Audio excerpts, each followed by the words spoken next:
Hello, and welcome to PowerSpeaking Live. Thank you so much for joining us today, which is for what is certain to be a very insightful, inspiring conversation. I'm Carrie Beckstrom, your host of this monthly series and the CEO of PowerSpeaking Incorporated.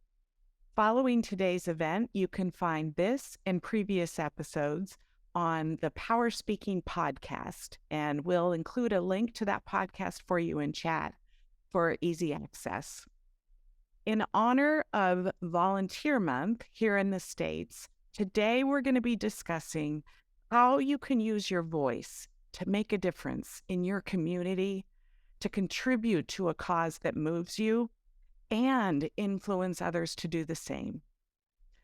For example, a cause to which I'm deeply committed is helping to fight CTE, which is a degenerative brain disease that affects many athletes, veterans, and others who have suffered repetitive brain trauma. And I've found that the most effective way that I can raise awareness and influence change is to share my own personal story of how my former husband's life was destroyed due to this disease and killed him at the age of 56. Our 22-year-old son lost his father due to this senseless disease, and I am committed to sparing others this same pain through my voice and actions.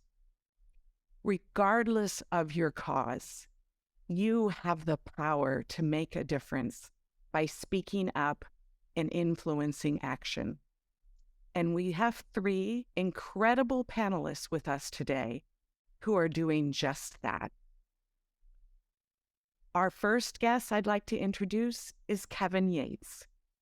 In addition to being known throughout the learning and development global community as the L&D detective, uber skilled at uncovering the impact of learning, Kevin is also the founder and president of Meals in the Meantime, which is a nonprofit devoted to filling the food gap with healthy nourishment and dignity.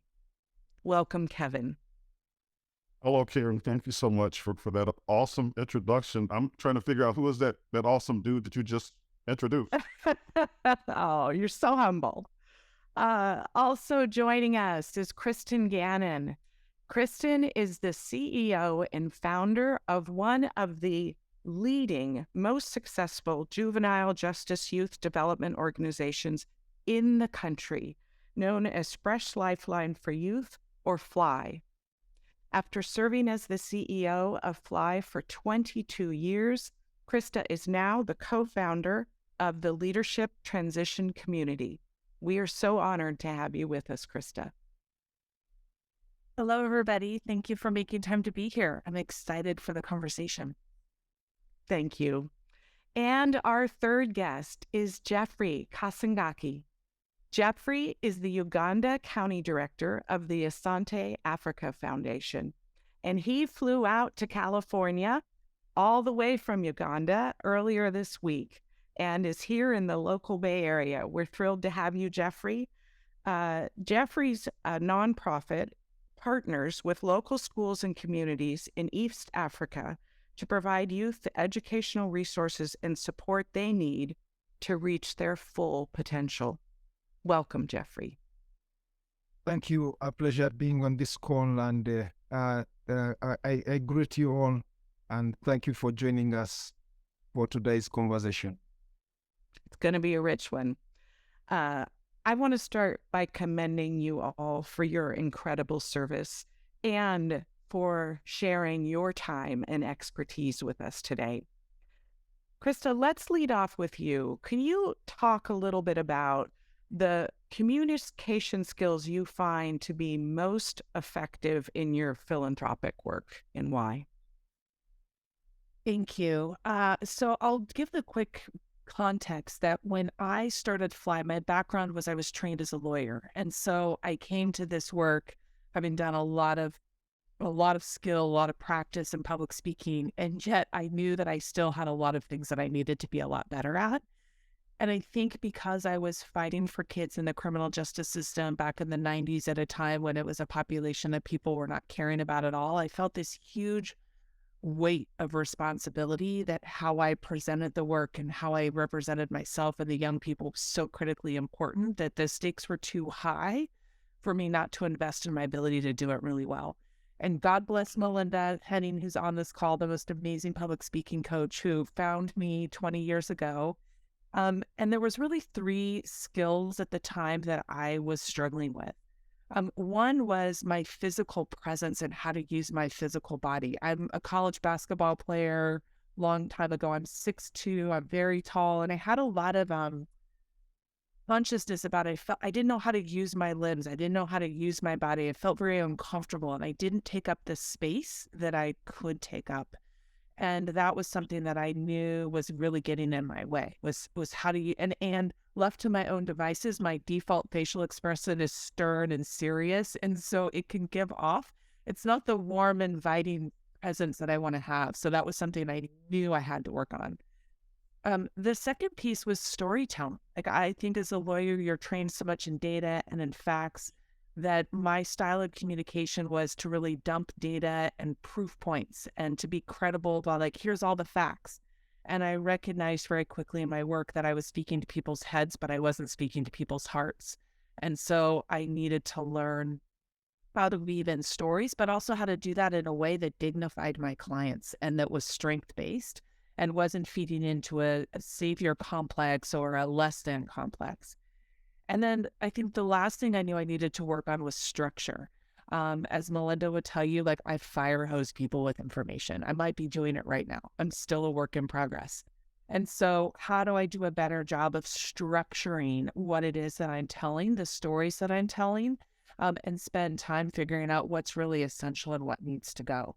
So for me, those were the 3 things that I knew that I really wanted to work on. And I knew that I needed support. Like, anything great I've ever done in my life, I've always had a coach. I've always had somebody who's been supporting me and nurturing me and watching film of myself, which I still hate, but I knew that was important. And then really paying attention to speakers in my life.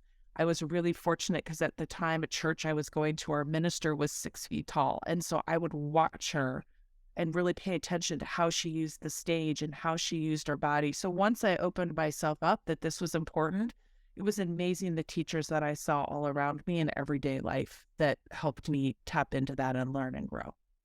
Oh my gosh, that's just packed with just incredible advice in terms of learning to use your physical presence and be conscious of your facial expressions. Needless to say, in the work you're doing, you want to be really approachable and warm and accessible and not unintentionally come off stern. And then the storytelling, and I especially like the importance of being mindful of ensuring it's not done in like a savior complex or less than way.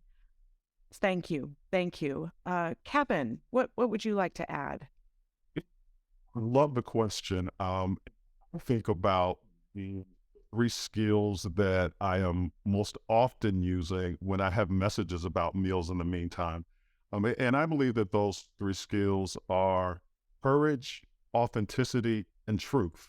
And I'll explain what I mean by that, Carrie. And so for me, there is the courage to share very personal experiences, right? Particularly as it relates to people struggling with food, people struggling who don't have access to food. And so I think that it's important for me in my messages to have the courage to tell the truth about my own experience, right? And then there's authenticity. Authenticity says to me that rather than rely on scripts, I rely on what's in my heart and what's in my head.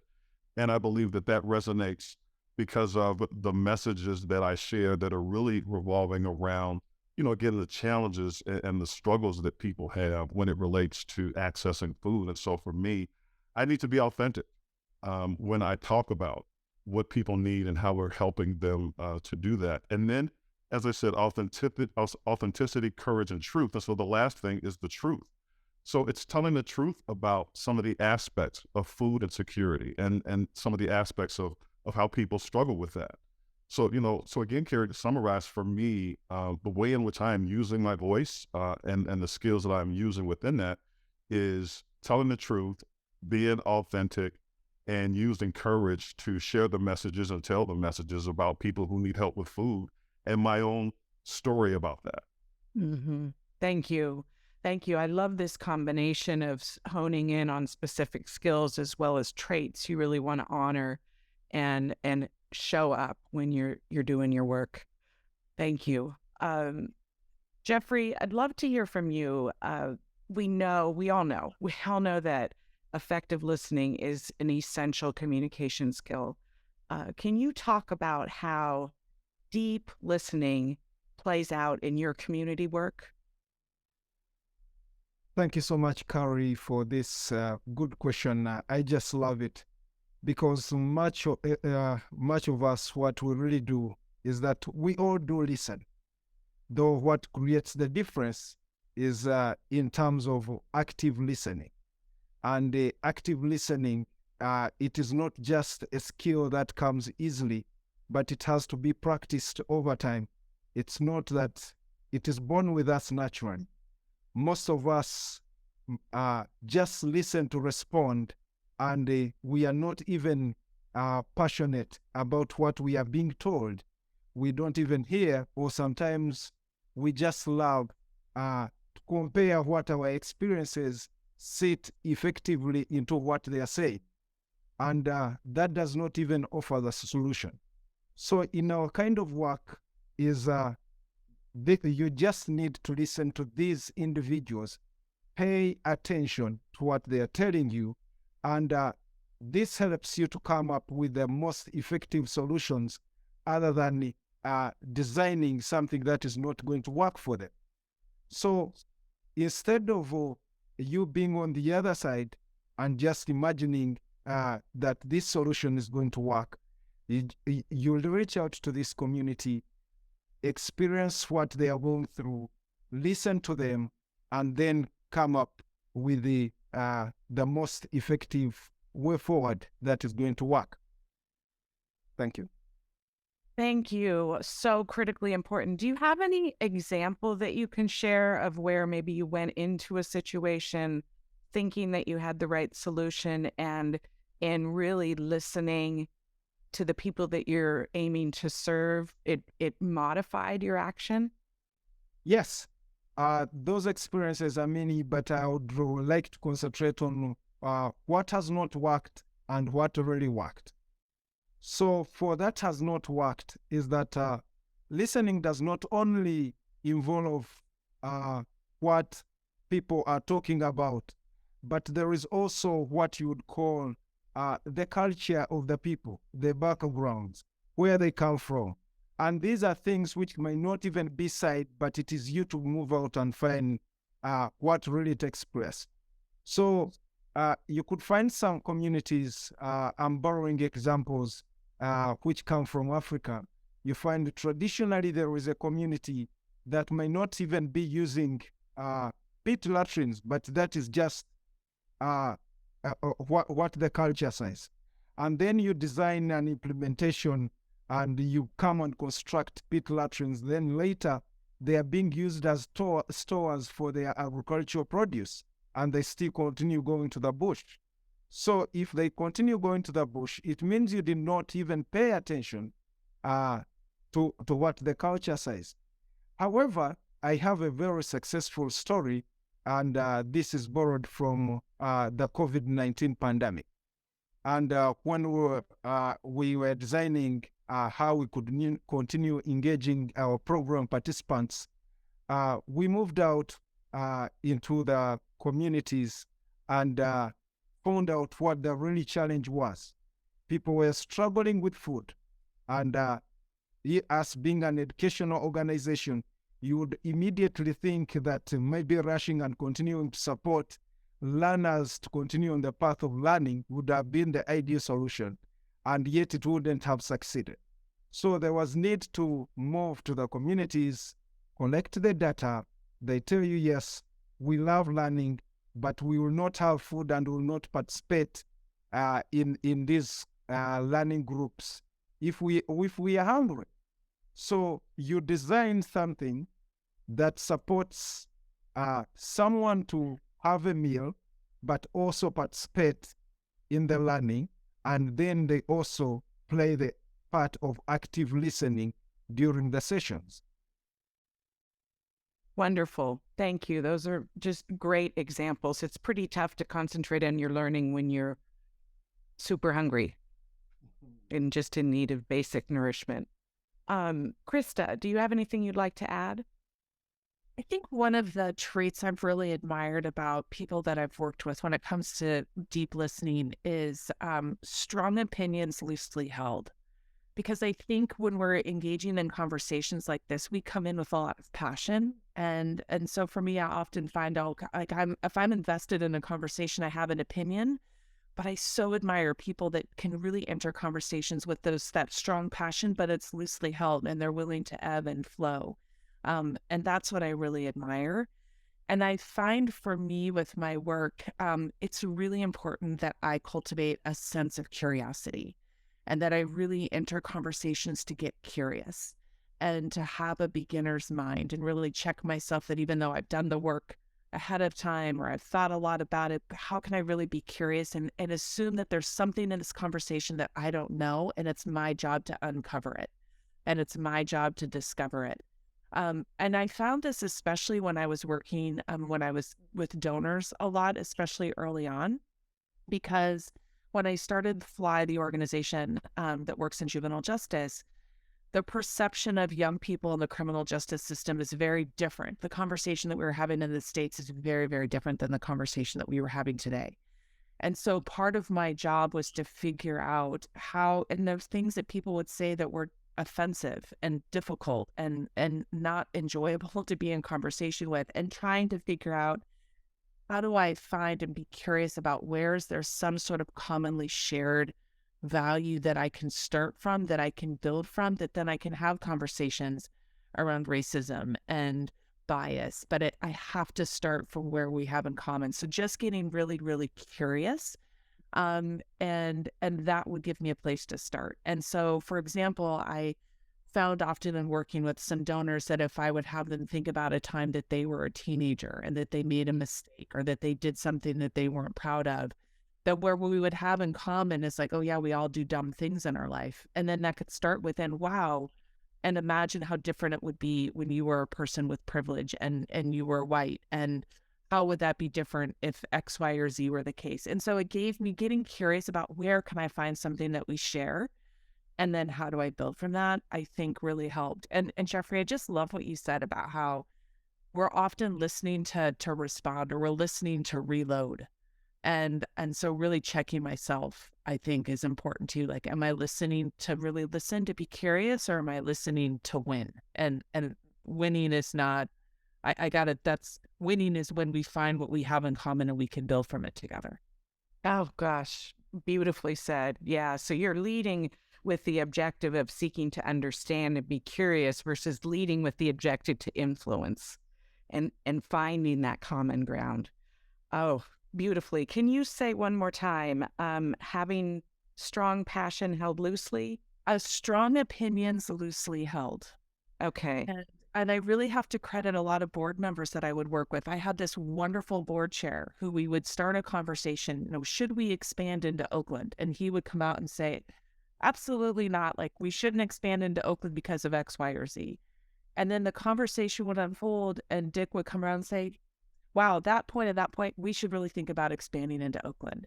And so what I loved about it is you always knew where you stood with him because he cared very passionately, but he would be influenced by the facts that he heard, and that he would move. And so I so admire that ability to have strong opinions or strong passions, but then loosely hold them and be willing to move and show people that.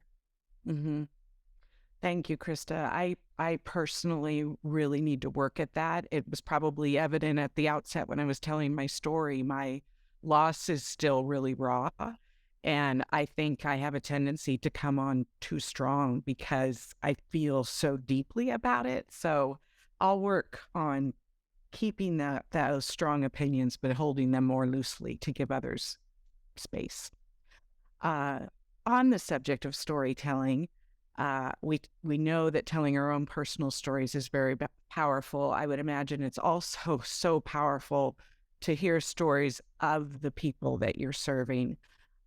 Kevin, can you talk a little bit about your experience and how to do that effectively and perhaps things to be cautious of?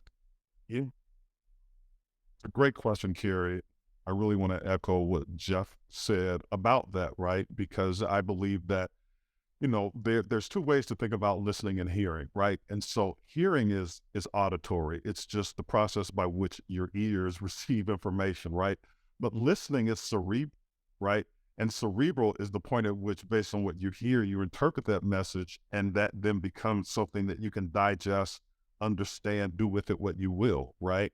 And that plays into storytelling, I believe, based on the question that you asked, Carrie. So, for example, we offer food pantries, we offer pop-up food pantries. And so we have pantry visitors who obviously come. And when they do, Carrie, they are sharing their messages and their stories, right? And so I need to listen to those stories, not just hear those stories. And one of the reasons that it's important for me to listen to those stories is because I'm looking for opportunities to connect and looking for opportunities for where what they are sharing really resonates. And then I'm able to then connect more better, if there is such a phrase, or connect better with our pantry visitors. And so one of the stories that I like to tell in opportunities like this and with pantry visitors is that there is a moment in time where I was exactly just like you, right? Where access to food was a little tricky for me, right? Where it was a little difficult for me, right? And quite often our pantry visitors are surprised to hear that because I'm being transparent about that. I'm telling the truth about that. I'm sharing that. I'm not afraid of that. It kind of goes back to what I said earlier in terms of being bold, courageous, authentic, and telling the truth. So in my storytelling, I'm telling stories about my experience when there was a period and point in my life where I was trying to figure out what access to food meant for me, right? And then I'm also able to hear the stories of others who visit our food pantry and use those stories to determine what is the best way for us to serve. What is the best way for us to interact and engage with our pantry visitors? And that is based on them sharing their stories with me and me sharing their stories with them. And I think that what opens up the opportunity for that type of dialogue and storytelling is, again, for me to tell the truth, because by me telling the truth, I think that that creates a relationship in that moment where a pantry visitor feels okay sharing with me his or her struggle because I have been transparent about sharing mine. And so for me, there is so much power in storytelling that works both ways. So I'm just glad that I have figured that out. Yeah, and allows you to connect on such a personal level, and that compassion is truly genuine. Absolutely. Krista, what would you like to add? Well, I think I love that point, Kevin. And what strikes me as I'm hearing you speak is I think there's a difference between telling your own story and telling the story of others, and how to tell the story of others with incredible care and sensitivity and thought. And so for me as a white woman of privilege and being a person whose job was to advocate and create opportunities for young, mostly boys of color, um, how do I do that in a way that honors their voices and doesn't make assumptions? And so I think for me, my lessons are, number one is really empower people to tell their own stories. And if you're a person of privilege, how do you use your space and seed your space to others so they can tell their own stories? Two, how do you prepare the listeners to receive those stories? Because a lot of times the audience will do things that is not best intentions, poor impact, and to really understand that.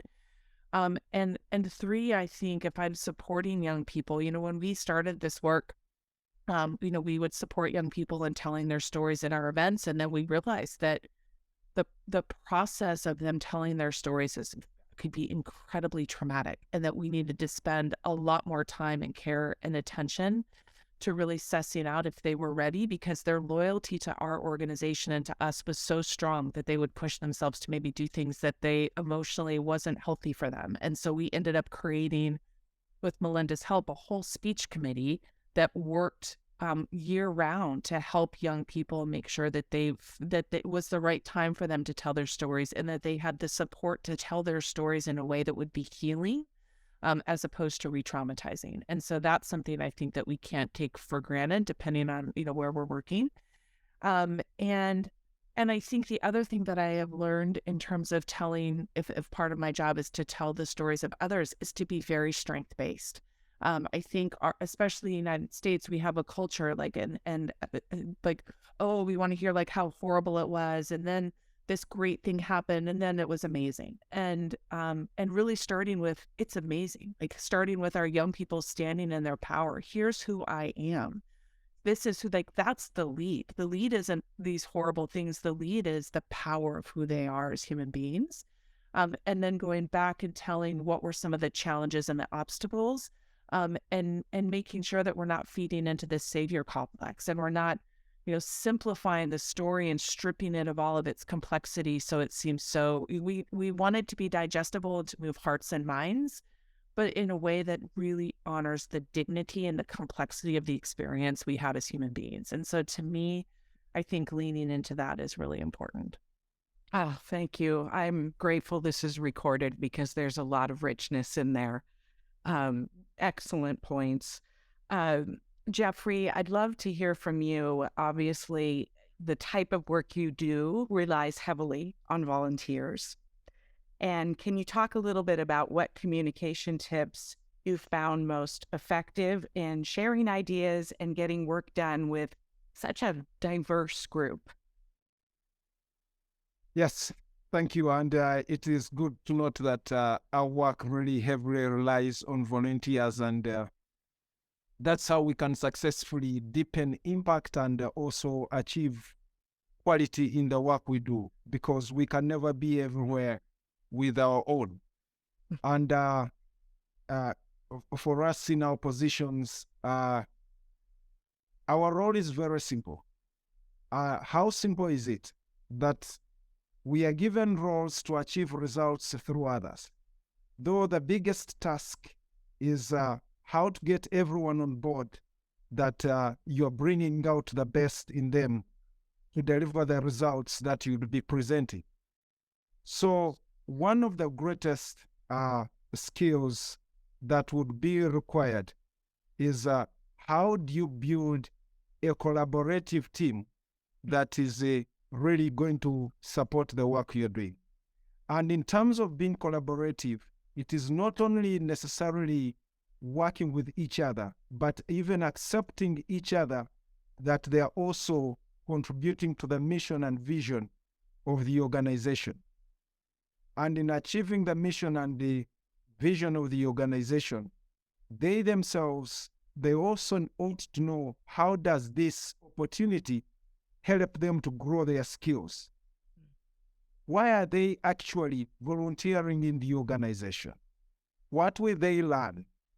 And what will the community achieve from their presence in the organization? These are questions that will encourage them to fully participate in the organizational activities and fully align themselves in what the organization stands for. Then we would also think about orientation sessions for volunteers when they come into place. These are not part of your full-time staff that you always have. And most managers tend to ignore them when they join organizations. But it is one way of having them in such sessions that they are going to bond with your full-time staff, and they also get the feeling of a belonging, that we also belong here. Our opinion matters. We are valued. So when you make them part of that community, it becomes much easier for you to achieve what you're looking for out of them. Oh, wonderful, Jeffrey. So the three key things I heard is, one, really ensuring that there's strong alignment and commitment and belief in the mission, and the importance of really stressing the individual benefits one will gain by doing the work in terms of their own skill development, and ensuring that they feel genuinely that their voice matters, that their opinion counts, and they have access to that staff and they're part of a broader team. Thank you. Brian, I just want to check in. Do we have any questions in chat that we want to address? No questions in chat, but it seems like there are, everybody's getting quite a bit out of this conversation. So just a lot of reiterating the great points that have been made so far. Yes, I've seen a lot of that. So clearly your advice is really striking a chord. So Kevin, working with others to affect change must mean you deal with opposing opinions, lots of passion, as we were talking about earlier. What communication skills have you found most effective in addressing and overcoming conflict and maybe biases or resistance? Yeah, that's a wonderful question, Carrie, because I've had to evolve into the idea that sometimes conflict is good, right? Not dangerous conflict, but good conflict. And so what I mean by that, Carrie, is, we are a 501c3, and so we have a board of directors. I am president of the board, founder of the organization, but I cannot make decisions on my own, right? And there are times where I have thoughts and ideas. There are times where I have a vision. There are times where I have a way in which I want to carry forward something. And there might be disagreement to that, or there might be a different idea. There might be a different perspective about the thoughts and ideas that I have for how we want to execute a food pantry. Maybe something as simple as the food that we include in one of our bags. There might be a difference of opinion about that. And so what I've had to do, Carrie, because, full transparency, I tend to be a little bit strong in my opinion. And so what I've had to do, and I've continued to evolve, learn, and grow with this, is to embrace the ideas of others and to accept the idea that I have some good ideas, but others have good ideas as well, right? And so I have to release the tendency that I often have to really hold on very tightly to what I believe is the right thing to do or the best thing that I do, but best thing to do, and embrace and pull in and invite and encourage the thoughts and ideas of others, not gratuitously, because that's a risk. We can say that we want to do that and we can create space for that to happen, but then we retreat back to, I'm glad I heard your voice. Thank you for your thoughts and ideas. Now here's what I want to do.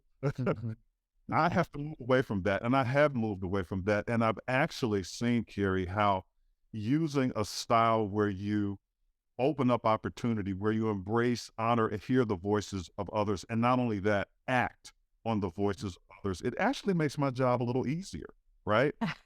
And that's one of the reasons that I am learning now to just really let go of some of my tendencies, change and shift my thoughts and ideas about getting all the good ideas, hearing all the ideas, but most important, Carrie, acting on ideas that don't necessarily belong to me, but that belong to others who are just as smart, just as talented, maybe even more smart and talented than I am. So, that's my thought around that, Carrie. Thank you. You are doing such a wonderful job of exhibiting the traits you talked about at the outset. Just the honesty and the courage and the vulnerability and the openness. And I really like the point you made about not doing it gratuitously, because you lose credibility really, really fast. And I appreciate that as the founder and president, you carry a lot of weight and responsibility to make sure that your vision is carried out, and how you've come to this awareness that you don't have to do it alone. You don't have to have all the ideas, and there's many others that can contribute in a really meaningful way. Thank you. So in addition to volunteers, to do this work successfully, we need funds. So I'd love to hear about some best practice strategies related to fundraising, and also how you go about making your particular nonprofit rise above all the other competing causes out there. Jeffrey, would you lead for us? Yes, and that is a very wonderful question. And though I would like to also first contribute on what Kevin has just responded to. In the much recent times in management, there has been so much of a shift from command and control to more of collaborative relationships. And in collaborative relationships, this is where we tend to push away the positions, the titles, because in much recent times, you find their team members, as Kevin says, who are even more brilliant than you are, but you are the leader. So how do you accommodate them? You accommodate them by building a platform where everyone, that their ideas are valid, and you are all getting into this conversation because you are all looking at achieving the same result. How do we make this better? So you have to take aside your position and just sit with your team to make sure that the best ideas are coming up and they are contributing to the overall growth of the organization. Though when we go to resource mobilization, or what we would call fundraising, is that the important part here, it takes me back to the listening part and listening actively. How we listen, or how we are failing in some of the organizations to raise resources, is that we hardly get to know what the donor wants, or speak the language which they are talking. And when this call just comes, we are there to respond, but we've not understood. So the most important part is to first understand what language are they using, why are they putting out this call. And when we look at corporations, they are asking, how is this going to contribute to the overall vision or mission of the corporate organization? The work you're doing, how does it give them visibility, and how do they make them get the impact out of their own investment? So for most corporates, it's not that they're just giving you, but they are also having a gain on the other side. How is this contributing to the organizational visibility, and that it is also making an impact in the work which you are doing, and how you are also going to benefit from what they are giving you. So it is impact based on both ends. Mm-hmm. Yeah. Wonderful. Wonderful. Krista, do you have anything you'd like to add? Yeah, for me, I think it first starts with your mindset. So I think for some of us, fundraising can feel hard or challenging. And what I've really worked on is my mindset of, and there's can be a power dynamic, right? Where you feel like, oh, I'm coming to you and I'm asking you to give me something or for help. And I really had some great support in flipping that in my head and be like, I'm providing you an incredible value, because it's hard to be a good philanthropist. It's hard to give away money well and feel really good about what you're doing. And so in my mind, it really starts with my mindset of, I have an incredible organization and incredible people and incredible work. And wow, Carrie, this is in my head. I can give Carrie an opportunity to invest in something. Like, I know we'll do good work with her money, and I know she's going to feel great about this. I'm doing Carrie a service, so that way I go into it with a mentality that is like, I'm an equal, and I'm giving you a wonderful opportunity. And I don't want to deny you that opportunity to invest in something and feel really good about it. So I've got to ask you. And so, like, sometimes I would even start some of my conversations with folks, like, I wouldn't be doing my job if I didn't give you this opportunity, right? Just to kind of give my mindset of like, this power dynamic, that it's equal. And at the same time, one of my favorite sayings around this is bless and release. And if this isn't for you, bless you and release you. Like, great. Like, I'm not, because there are folks that I would meet who would not believe in my clients, would not believe in our work, and life's too short. I got a lot of work to do. I'm going to bless and release them and move on to the next. So just that mindset for me, I think, is first and foremost, has really then helped what comes out of my mouth afterwards. Um, I think it's exactly to what Jeffrey's point is I think sometimes we can go in as advocates when we're fundraising or soliciting or doing or trying to get volunteers, whatever it is, with our own conception about what it is that's going to speak to them, and really making the time to ask people who are investing in your organization, whether it's time or money, like, why? What is it about this work that really calls to you and really pulls you? And then remembering and documenting that why. So when you go back to them later to thank them, you're thanking them with stories that reflect the why that they care about. When you're going back to ask them to re-up their volunteer work or to give again, you're speaking about the part of the organization that speaks to them. Because sometimes what people love about it surprises me. I'm like, really? That's what it is you love? I thought it would be this. So just making that time, like Jeffrey suggested, to really understand what their motivations are and then to speak their language, I think is super, super important. And then the last piece I would say is really speaking to both their heads and their hearts. When we know from research that when people make decisions to invest in an organization, it comes from an emotional space. It's a heart space. And often they're going home and talking to a spouse, or they're talking to their financial advisor and giving them enough headspace, enough facts that they can use to justify their heart, I think can be a really powerful combination. And so really thinking about, how do I give an investor the emotional experience so that it touches their heart, but then a couple of key facts that if their head like kicks in later, like, ooh, is this what I should be doing? Here's a couple key facts that will speak to that part of you as well. That makes that business case, substantiates it. Thank you. Excellent advice. I'm looking at the time. Let's take one more, and then I'd love for each of you to close with your parting advice. Kevin, I happen to notice that you have over 8,000 followers on LinkedIn, and so you clearly have some strategies that have worked for you. Can you talk a little bit about the role social media has played in your nonprofit?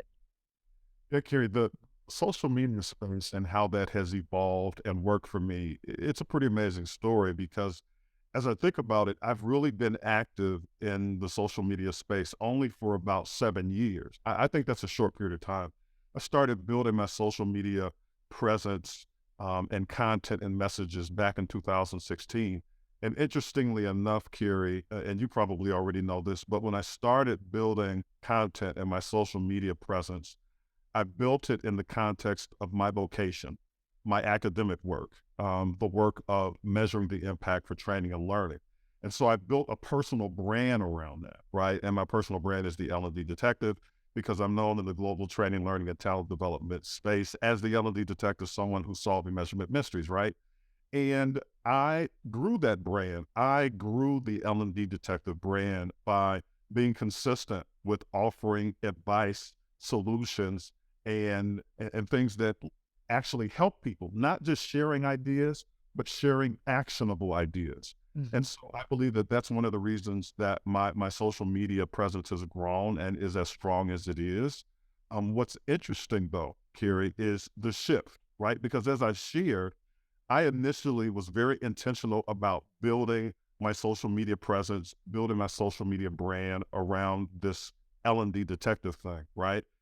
Now that I have began the work of helping people who need food, right? Now that I have began the work of filling the food gap with nourishment and dignity, I am leveraging the brand that I built as the L&D Detective to support the brand that I am still building around Meals in the Meantime, right? And so for me, when I think about social media, I'm going to go back to what I said earlier. What I am very deliberate and intentional about, Carrie, is showing up as I am, who I am, even in social media, right? So I try to ensure that my messages aren't just cute, that they aren't just, catchy, but my messages actually represent what I am thinking and what I have to say about what I'm thinking, particularly now as it relates to helping people who need food. So for me, the strategy that I believe that I have used that has worked very well for me and that I believe will work very well for Meals in the Meantime, going back to what I said earlier, Carrie, I'm real consistent with this. I'm authentic, I'm bold, I'm courageous, and I'm telling the truth. And I'm doing that even on my social media platforms. And now that I have an opportunity to share important messages about how there are people who are struggling real time, day to day, who don't have food, I'm using social media to talk about that. And I'm also using social media to share what Meals in the Meantime is doing about that. So it's awareness, it's education, and it's opportunity for Meals in the Meantime, kind of going back to the point that we just talked about. By sharing who we are, what we do, and how we do it, I think that that then inspires others to want to be a part of that. Yeah. And others are wanting to be a part of that through the donations that they are making to help us do the work that we do. So that's how I'm leveraging and using. Wonderful. Great success story about how you've been able to build on your personal brand to promote your nonprofit. Thank you for sharing that. I want to acknowledge that David Goad posed a really good question that we're not going to be able to get to, just in the interest of time, wanting to hear an example of how you can use storytelling to recruit volunteers. I will stress that we follow up these events with a blog that will include even more information. So we'll make sure that that example is included in our blog. And I'd love to close out by giving each of you the opportunity to share some parting advice. So Jeffrey, let's lead with you. Thank you so much, Corey. And it's really been an honor being here. One is that listening and actively listening is the bedrock of communication. And it being the bedrock of communication, it is how it is going to help us to grow our organizations and also grow as individuals to realize our potential. And in realizing our potential, it also means this is how we are going to raise resources and deepen the impact in the work that we are doing as organizations and as individuals. And I would also like to close saying that storytelling is one way we can always reach out to the people who follow our work. And in storytelling, it does not mean that it's Geoffrey who has to tell the story. People love hearing from the people who are benefiting from your implementation. They would love to read the emotions coming from these people and what the real experience is. You would look at Geoffrey telling someone's story, but it's really hard to bring out the emotions. It would also cause a second thought for you to tell whether this story is real. So that is the importance of social media, that we are so much in a technological advancing world, and it gives us the opportunity to reach out to our donors by evidence that is coming from our real implementation, other than by what we are telling them. Thank you. Beautiful. Thank you. Krista. Well, I would start by just saying that the world needs your voice. So I'm really excited that you all are here. And I think we have so many opportunities and challenges in our world that tapping into what you're passionate about and advocating for it and fighting for it and putting yourself out there is so important. So I just commend you, and I'm grateful for all of you being here. That we need you. We need you to speak up. And so along those lines, I think I would say I'd have three parting pieces of advice. One is really get curious about your own why. I think when we get to the truest, deepest, most authentic part of ourselves as to why we care about something we care about, and we can speak from that place, what we say and how we say it will be so much more impactful. And so, even just having an exercise with a loved one or a friend where you just have them ask you 4 times, why do you care about this issue? Because as you get deeper and deeper and deeper, then you can really be speaking from that truest heart space. So that would be my first piece of advice. And the second piece is, I would say, invest in your own growth and development. I'm so grateful that I've got to work with Melinda for 20 years. I feel like I still am continuing to learn. I'm a work in progress. It's a muscle. It's like, if you go to the gym and you work out every day, it's being able to speak in the way that is most impactful for yourself and others is a muscle. So use it and get support for yourself and doing it well. I think that's really important. Investing in your own growth and development. And the last thing I would say is just make it welcome to be inspired by people around you. That I think there are great teachers everywhere. And once we start really noticing not just what people are saying, but how they're saying it, and asking for ourselves, like, what do I like? What could be authentic to me? What do I want to experiment with? What do I want to try? I think it just can make the world even more enriching and beautiful because you're looking at it a little bit differently. Such inspiring advice. Thank you, Kevin. Would you like to close us out?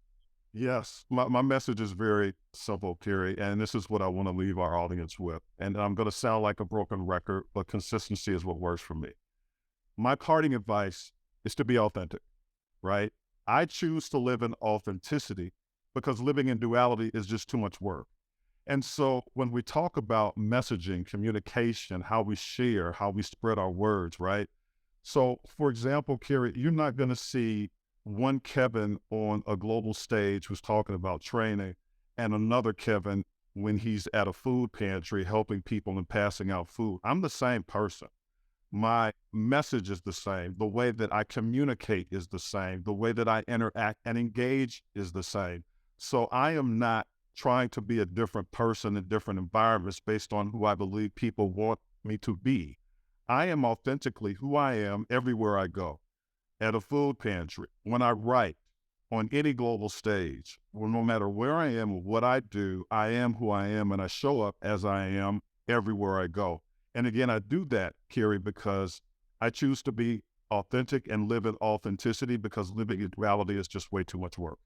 Yeah, well said. And like Krista said, really, really understanding your why helps you to do that, to really be in touch with your authentic self and what you want your brand to represent. And also, I love the point you made about that consistency from professional to your nonprofit work.